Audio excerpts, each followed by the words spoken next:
saw this video about the MSF was, I guess, three things that really struck me that I really want to celebrate. One is that admission. I think it's so difficult for organizations to admit to our mistakes or to our things that we don't really do well, or like we all human beings make mistakes. And I was thinking that wouldn't it be amazing if we were so good at admitting as much as we're good at delivering things, delivering our aid or delivering the help that we want to. Wouldn't that be good also to say, okay, we did the mistake here, and now we're going to get it together, and we're trying our best to do that. I think that would be the world I would love to live in. That I think that's like the first celebration.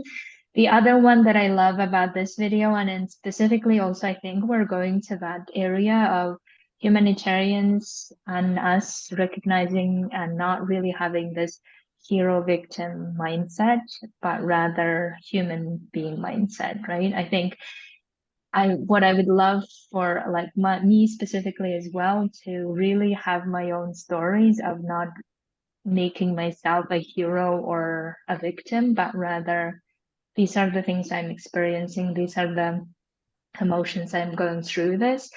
And I think that also links to this inferior and superior mindset as well, that I think oftentimes I used to be the one who always thought, oh, I don't speak English well, so I must not be intelligent enough, or I am surrounded by white colleagues, so they must know better than me, right? So there was always this things that I had to go process through that.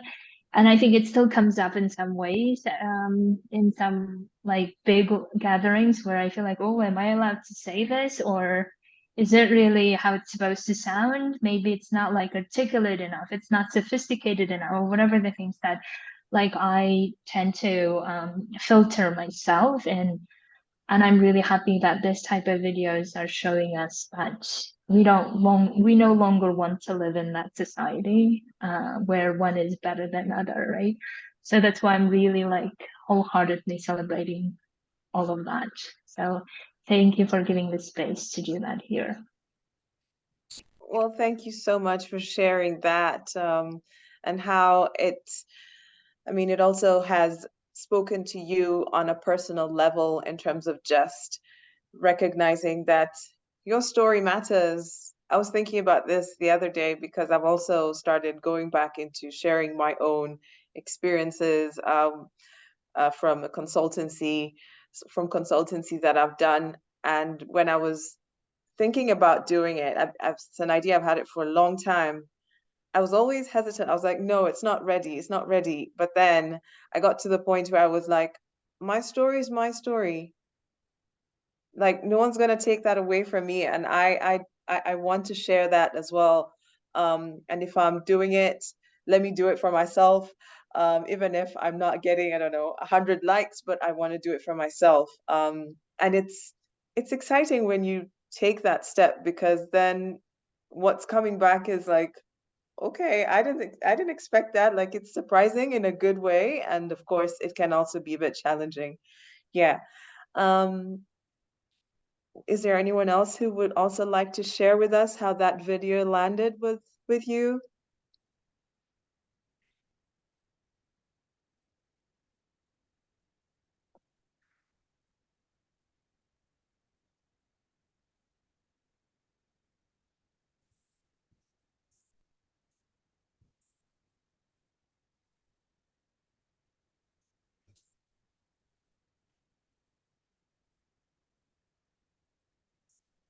Still reflecting? I'm happy to share. So Please go ahead. thank you. Hi everyone, I'm Kat Dan. Thank you for the space, by the way. And thank you for sharing the video. I have to say I saw it coming in on like a few of my social media feeds, LinkedIn, and the busyness of the day. And I have to admit, from a personal point of view, I was like, oh no, no, another one of these. I was trying to just, that was my initial intent, I'm going to be honest. But now that you've made me, well, not me, we've had this opportunity to share and watch it. I'm really glad I have seen it, and I will share it more because I like that it's so honest, and it's just that's it. That kind of needs to be said. I think I'm hearing that here today. And I think, my own personal stories has been very difficult to tell, even though it personally motivates me to be in the international development space. And what you said to yourself really resonates with me too. It's predominantly, I started my career in the UK, which is very hard to get into, let alone in the development space. But I was always sitting there in my office outside of London, and there was all these people talking about the Lake District, and I'm like, but I thought we were here to stop poverty, and it was just like that. No fault anybody's at all, but from where I was sitting, like, I want to actually talk about this. Oh, how come the people we're helping, how come they're not here talking with us? And for me, it was just more of a natural thing. So I think it's great now, years on, decades on, that yes, even where I am now, I would say the children on our localization team, that this is like even becoming like a policy, and people and donors, etc., are paying attention. This whole shifting the power, movement, hashtag, whatever you want to call it. I'm feel privileged to be part of it, and I hope that it will be sustained and not just a fad.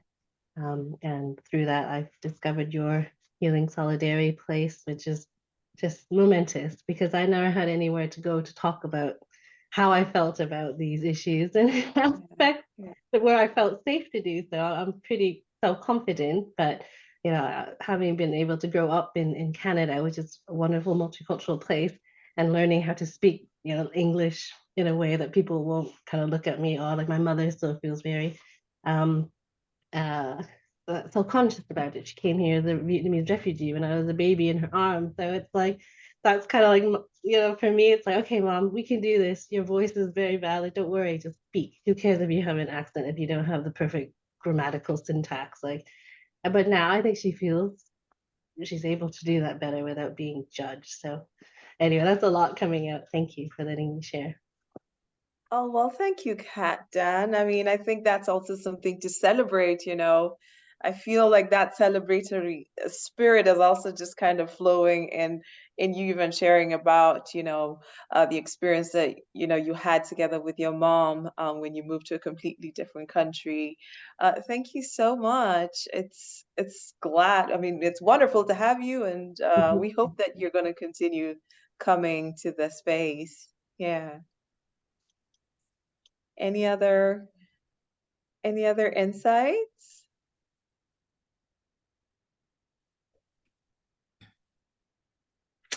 Yeah, I will just say this was MSF Norway.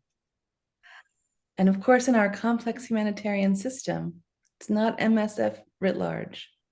And there are major problems in MSF writ large. And there's staff movements happening, and that we can support and show our solidarity with. And I just want to like hold all of the tension of that, right? Like one part of us can move forward and the other part might be dragging behind. And so it does become this question of where do we want to situate ourselves in that bigger context?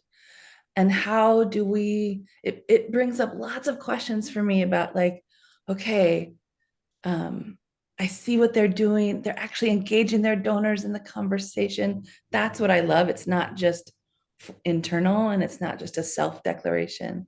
They're actually doing this for the purpose of reaching their donors and challenging them, like, and acknowledging that their fundraising might take a hit, but hopefully they get the right funders, right? The people who do want to see, want to act in solidarity, not charity. So yeah, just holding still lots of both ands in this, and celebrating the courage of their leadership to put themselves out there this way, for sure.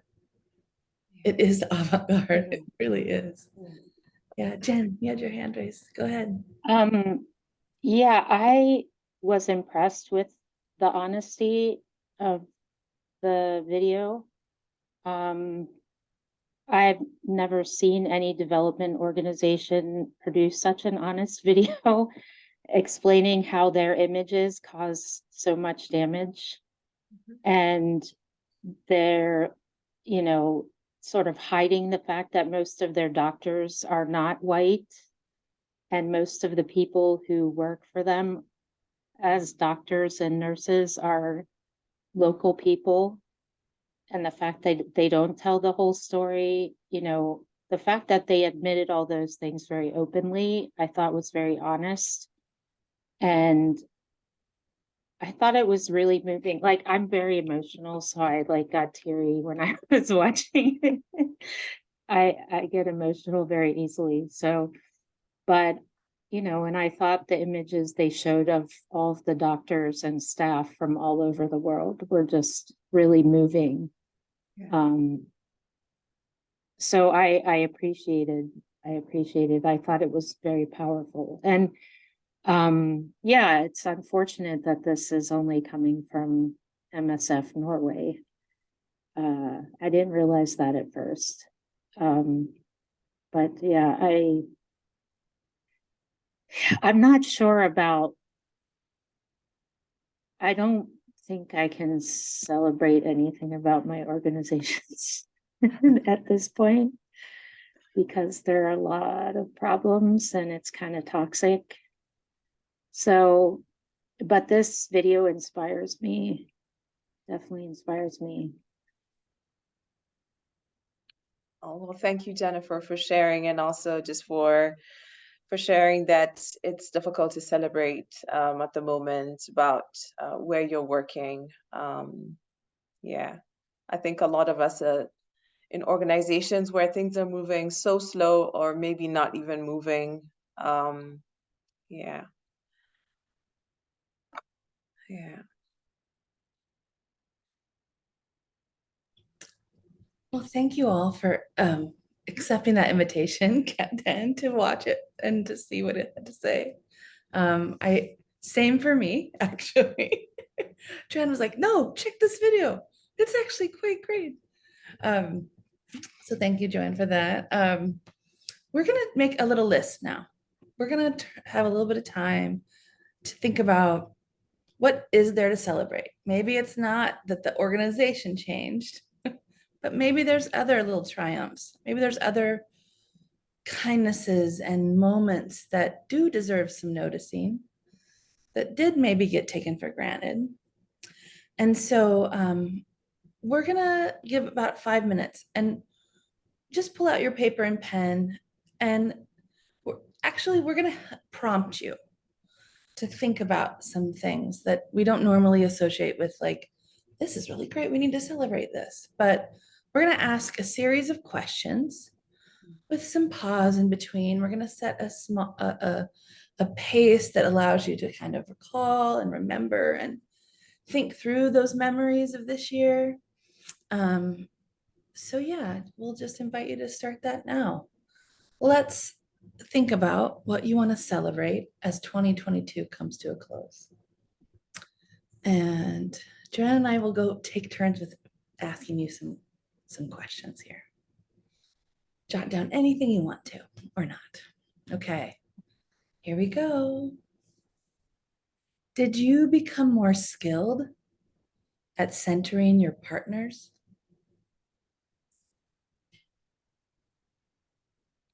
Did you honor partners as independent and influential organizations in their own right?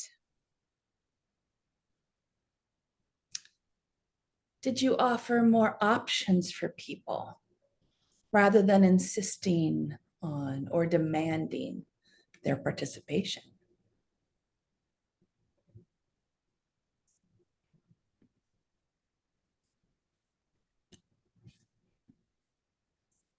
Did you have an analysis of power that is pertinent to all of the work that you do?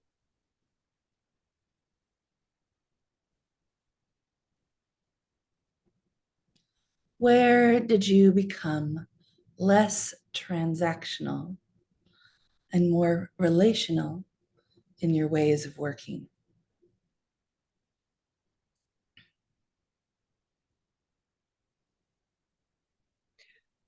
Did you engage your community more in the decisions that you took?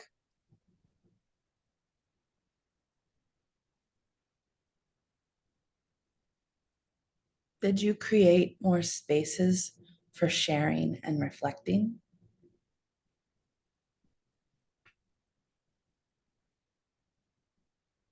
Did you push yourselves out of your comfort zones?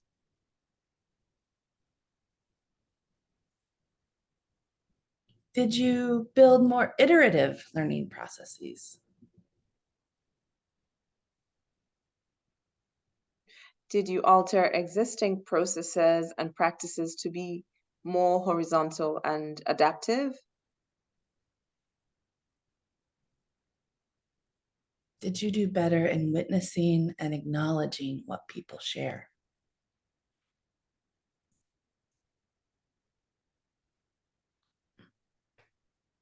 Did you go slower and release the need to get it done? I like the dual smiling. It's like, you know me, yeah? That's me for sure. Did you recognize the body-based aspects of both oppression and resistance? Did you resist the need to measure and scale everything to achieve impact?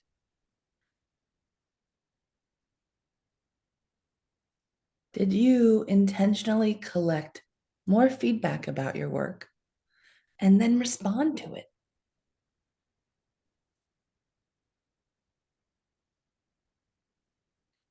Did you welcome, solicit, and listen to opposing viewpoints and voices beyond the usual suspects?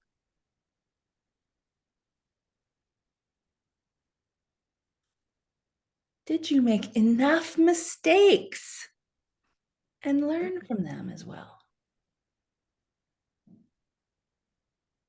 Did you have the courage to ask for help and to receive help with grace?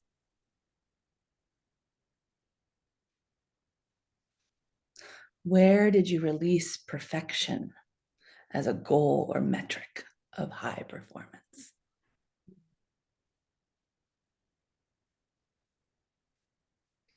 Did you encourage and honor the sharing of our stories and our lived experience?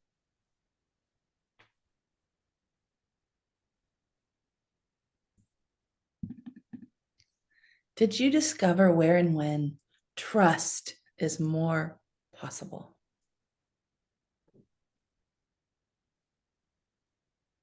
Did you embrace change, welcome challenges, and seize opportunities? Did you create conditions where people could be with discomfort and be more courageous?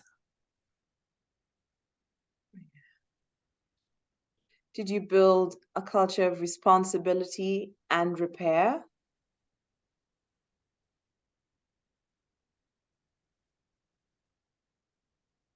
Where did you find the humor, the ridiculous, the silly?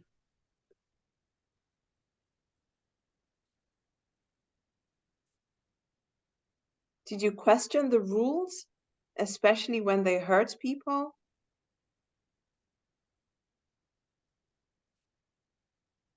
Did you identify and let go of what is no longer working? Did you celebrate one another and your achievements? Yeah. Oh, thank you all for hearing this. And I hope that if the big celebrations are hard to find, that maybe there are some small ones you found in there. At Healing Solidarity, we're focused on the how and why, and we recognize and proclaim and celebrate all of the small steps towards our shared goals. And if none of these landed for you, I just invite you to let them become fodder for the intentions you might set for 2023. So we are going to celebrate this list, these things you wrote down. Feel free to put them in the chat. But now we have to dance. That is what has to happen. So we are going to play the best celebration song of all time in my lifetime, in my experience. I'm not saying for the world, I'm not saying for all of you, but there is no other song in the world than Kool and the Gang's Celebration. And here we go. Feel free to turn your cameras off if you want to boogie, or boogie with your cameras on. We are very, very happy to celebrate all these small things and put them in the chat as you so desire. Here we go. All right. Thank you all for letting us move, for you moving, for moving some of this stuck energy. You know, this has been a rough year, and it's been had its moments of beauty. So we need to also welcome that. Thank you all for all that you're doing in your worlds, the devotion that you've showed up with. It feels really beautiful to share this moment with you. To end our celebration today, we're gonna have a joint reading of a poem, which is something Joanne and I both love to do. But before that, let me do a few little housekeeping bits. As you hopefully know or are reminded right now, the Global Dev Communicators Connect meet on the second Wednesday of every month. And we're going to begin again in February on Valentine's Day. There might be a love theme. Get ready, from celebration to love. But you are all welcome on the 14th. And here's the link to that. Please do join us. And then before that, though, and why we're sort of taking a pause is for our rest, but also we wanted to let you know about this special event series coming up in the new year in Healing Solidarity. We're calling it our Open Strategy Events, month-on, discerning our next steps together. And I wanted to sort of just even paste this in the chat for everybody to be able to put these on their calendar and also help us show up. As the advisory board, we're thinking, what is the future for Healing Solidarity?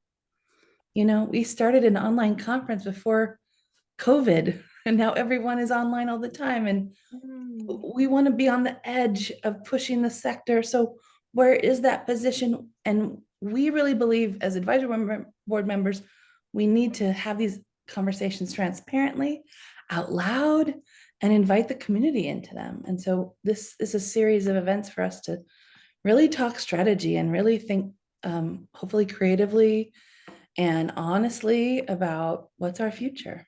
And to put it in context, you know, we know the work is still valuable, it's still relevant, it's still needed, but we need your input and we need your witness. And we want to have transparent and vulnerable leadership at the helm. So come with us, reflect with us real time, and we'd love to see you there. So I'm also going to mention that there are healing spaces for Black and people of color that are hosted also every month by Sarah Diego Jordao in the Healing Solidarity Collective. So please feel free to check those events out as well. And we'll put that in the chat as well. And now, yeah, we're just so grateful. And we're gonna invite you all to read this poem jointly with us. It's from Mental Fight and Anti-Spell for the 21st Century by Ben Okri. And we're just gonna do the popcorn thing. We're gonna let each one of you kind of pop in and read a stanza, and we'll just like hear everyone's voices, hopefully, as we jointly offer these words to each other. It's called Turn On Your Light. All right, let me share this screen.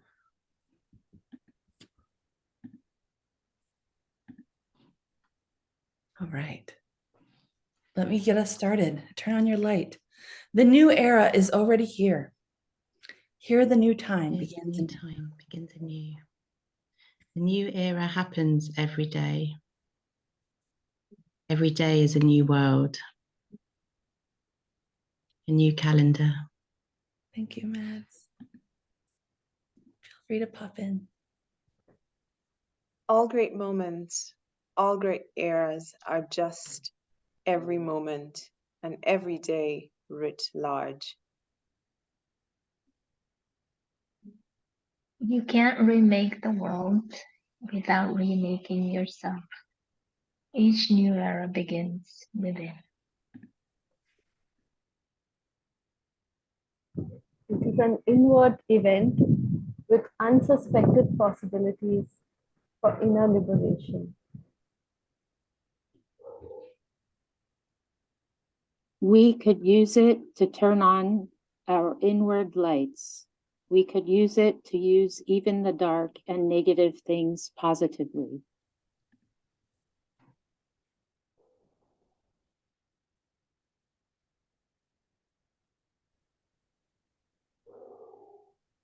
We could use the new era to clean our eyes, to see the world differently, to see ourselves more clearly.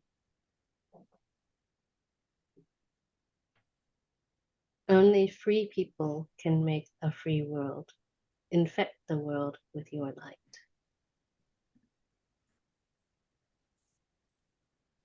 Help fulfill the golden prophecies. Press forward the human genius. Our future is greater than our past.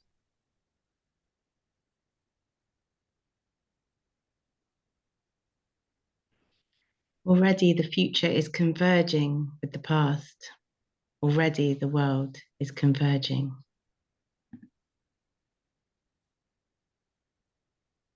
The diverse ways of the world will create wonderful new forms, lovely cultural explosions in the centuries to come.